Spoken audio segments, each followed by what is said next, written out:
Bharatiya Janata party నాయకులు, ఈ జిల్లా నాయకులు ఎవరు కూడా ఊరుకోరు. ఖచ్చితంగా మేము బుద్ధి చెప్పక తప్పదు. నేను ఒకటే అడుగుతా ఉన్నా, ఈ ప్రభుత్వాన్ని, ఈ పోలీసులను కూడా అడుగుతా ఉన్నా, మా నాయకునిపై ఏ ఒక్క చిన్న గీత పడ్డా మేము ఊరుకోం. ఖచ్చితంగా మా కార్యకర్తలు కూడా చెప్తా ఉన్నాం, ఏ విషయంలోనైనా మా నాయకుడికి ఏమైనా ఇబ్బందులు కలిగితే మేము ఖచ్చితంగా కామారెడ్డి ఎస్పీ కార్యాలయాన్ని ప్రజల సమక్షంలోనే ముట్టడిస్తామని చెప్పి నేను తీవ్రంగా ఖండిస్తా ఉన్నా, తెలియజేస్తా ఉన్నా. ఈ విషయంలో ఎస్పీ గారు మరి కాంగ్రెస్ గుండాలపై, కాంగ్రెస్ నాయకులపై ఎలాంటి సెక్షన్లు పెట్టి ఇప్పటివరకు తెలియలేదు.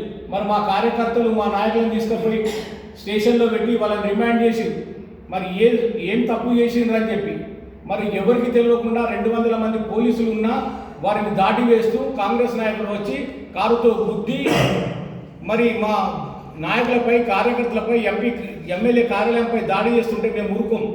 ఖచ్చితంగా దానికి బుద్ధి చెప్తామని చెప్పి సందర్భంగా నేను తెలియజేస్తా ఉన్నా. రాబోయే రోజులలో కాంగ్రెస్ నాయకులు కూడా మేము ఒకటే తెలియజేస్తున్నాం, మీరు విఘ్నత ఉన్న వ్యక్తులైతే, నీతి నిజాయితీగా ఉన్న వ్యక్తులైతే, మీరు ఈ ధర్మం కోసం, ప్రజల కోసం పనిచేసే వ్యక్తులైతే ఖచ్చితంగా సోమవారం రోజు మేము కలెక్టర్ ఆఫీస్లో మా ఎమ్మెల్యే గారు తెలియజేసిన ముందే ఏమని చేసారు, డాక్యుమెంట్స్ తీసుకొని కలెక్టర్ దగ్గర కూర్చుకొని 1 గంట అయినా సరే, 5 గంటలైనా, 10 గంటలైనా, 1 రోజైనా నేను ఉంటాను. నేను ఏదైనా తప్పు చేసి ఉంటే నేను అక్కడ కలెక్టర్ గారి ముందు నుంచే